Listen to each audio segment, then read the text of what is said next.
அருகே பரபரப்பு. காவிரி நதிநீர் பிரச்சினைக்கு நிரந்தர தீர்வு காண மத்திய மாநில அரசுகளை வலியுறுத்தி முன்னாள் நகராட்சி பொறியாளர் கோவிந்தராஜன் உண்ணாவிரத போராட்டம். காவிரி நதிநீர் பிரச்சினைக்கு நிரந்தர தீர்வு காண வேண்டும் என மத்திய மாநில அரசுகளின் கவனத்தை ஈர்க்கும் வகையில் தஞ்சையில் முன்னாள் நகராட்சி பொறியாளர் உண்ணாவிரத போராட்டத்தில் ஈடுபட்டார். தஞ்சை மாதாக்கோட்டை சாலை மூவேந்தர் நகர் 2ஆம் தெருவில் வசித்து வருபவர் கோவிந்தராஜன். இவர் செங்கல்பட்டு நகராட்சியில் பொறியாளராக வேலை பார்த்து விருப்ப ஓய்வு பெற்றவர். இவர் நேற்று காலை தஞ்சை ரயிலடி எம்ஜிஆர் சிலை அருகில் தரையில் உட்கார்ந்து திடீரென மௌன விரத போராட்டத்தில் ஈடுபட்டார். அப்போது அவர் நிருபர்களுக்கு அளித்த பேட்டியில் கூறியதாவது: தமிழ்நாட்டு விவசாயிகளின் வாழ்வாதாரத்தை பாதுகாக்கும் வகையில் காவிரி நதிநீர் உள்ளது. ஆனால் நீதிமன்ற உத்தரவுப்படி காவிரியில் போதிய தண்ணீரை கர்நாடக மாநில அரசு கொடுக்க மறுத்து வருகிறது. இதனால் தமிழக விவசாயிகள் விவசாயம் செய்ய முடியாமல் மிகவும் பாதிக்கப்பட்டு வருகின்றனர்.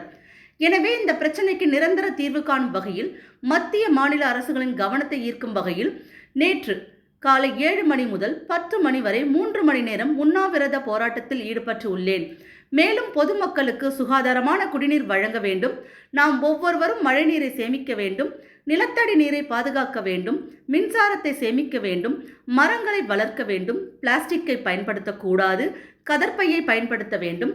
கோடை காலத்தில் இருந்து வெப்பத்தின் தாகத்தை தணிக்க இளநீர், நீர்மோர், தண்ணீர் அதிகமாக பருக வேண்டும்.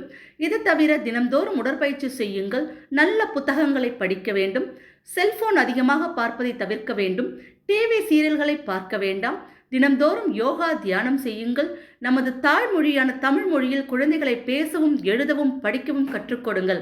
குப்பைகளை தரம் பிரித்து பயன்படுத்துங்கள். தினமும் செய்தித்தாள்கள் வாசியுங்கள். இவை அனைத்தும் எனது அன்பான வேண்டுகோள். மேலும் தற்போது பாராளுமன்ற தேர்தலில் நிற்கும் அனைத்து கட்சி வேட்பாளர்களும் பொய் பிரச்சாரங்களை செய்யாமல், பரிசு பொருட்கள் எதுவும் வாக்காளர்களுக்கு கொடுக்காமல், மக்களுக்கு பயன் தரும் வகையில் நல்ல திட்டங்கள் கொண்டு வருவதை கூறுங்கள். வாக்காளர்களுக்கு நல்ல புத்தகங்களை வாங்கி கொடுங்கள். செய்வதை மட்டும் சொல்லி வாக்கு கேளுங்கள். இவ்வாறு அவர் கூறினார்.